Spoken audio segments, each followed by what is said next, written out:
Everyone. तो आज 17 फरवरी है, जैसे हम सब जानते हैं। It's a random acts of kindness day. It is celebrated internationally. ये जो दिन है ये काइंडनेस और गुडविल को प्रमोट करने के लिए है, जिससे कि हम पॉजिटिविटी स्प्रेड कर सकें और इस वर्ल्ड को एक बेटर प्लेस बना सकें थ्रू थॉटफुल एक्शंस।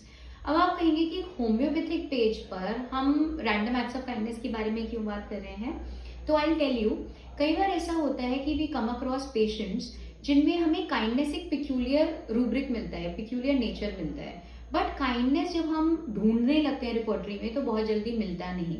तो उसके 3 सिनोनिम्स हैं या 3 कीवर्ड्स हैं जिनसे आप ऐसे पेशेंट्स को लोकेट कर सकते हो। पहला बेनेवलेंस, दूसरा कंपैशन और तीसरा जेनरोसिटी। बेनेवलेंस के अंडर हमारे पास 3 मेडिसिन आती हैं, cannabis indica, coffea and opium. Cannabis indica के बारे में हम सब जानते हैं कि ये रेमेडी डिल्यूजन्स के लिए है, और कैनबिस इंडिका फेमस है अपने मेनिया और ग्रैंड्योर के लिए।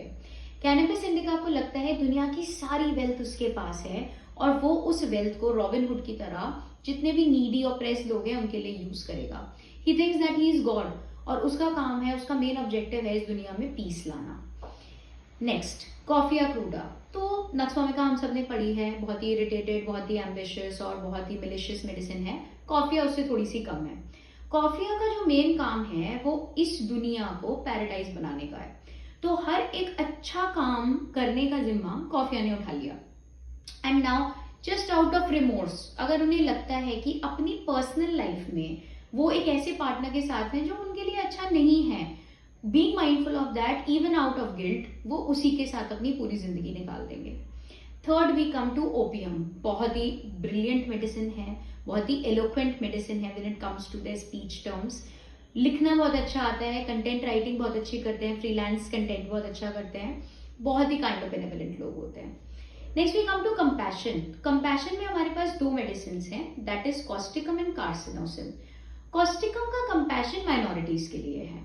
कॉस्टिकम की जो लड़ाई है बहुत ही आइडियलिस्टिक लड़ाई है। He actually fights for a cause. वो सिर्फ बोलने के लिए नहीं लड़ता, वो लड़ने के लिए लड़ता है। He is a prophet, he is a pacifist. Put to peace is his objective and his roots are rootless. Next we come to carcinosin. Carcinosin का प्यार नेचर से है, कंपैशन सिर्फ एनिमल से है, क्योंकि अगर आप पढ़ेंगे तो उसमें आपको लॉन्ग हिस्ट्री मिलेगी एक्सेसिव पेरेंटल कंट्रोल की। तो उसे आदमी समझ में नहीं आता, उसे सिर्फ जानवर और नेचर समझ में आते हैं। Next we come to generosity. इसमें हमारे पास 2 मेन मेडिसिन पड़ी हुई हैं, बहुत ही सिंपल, जो हम यूजुअल अपनी प्रैक्टिस में यूज करते हैं, किलकेरिया काब और पल्सेटिला।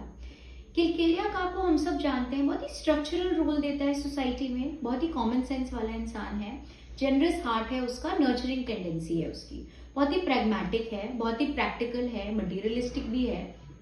कैलकेरिया पेरेंट को आप ऐसे मान सकते हैं कि वो एक हेलीकॉप्टर पेरेंट नहीं है, वो एक कूल पेरेंट है। Next we come to pulsatilla. Pulsatilla is an epitome of feminine nature. बहुत ही स्टेबल है, सेंशुअस लाइफ उसको पसंद है अपने पार्टनर के साथ, जिसमें जो उसका मेन सेटिस्फैक्शन है वो आता है जब वो अपने बच्चों के लिए, अपने हस्बैंड के लिए डोमेस्टिक चोर्स करती है। उसमें उसे बहुत स्टेबिलिटी मिलती है, बहुत एट ईज रहती है वो, और कुछ उसके अलावा नहीं चाहती। तो उसका एसेंस है everything domestic, sensuality and nurturing. तो coming to the end of the video, हम बस ये चाहते हैं कि through homoeopathy and through all this awareness we can make this world a better place. Thank you.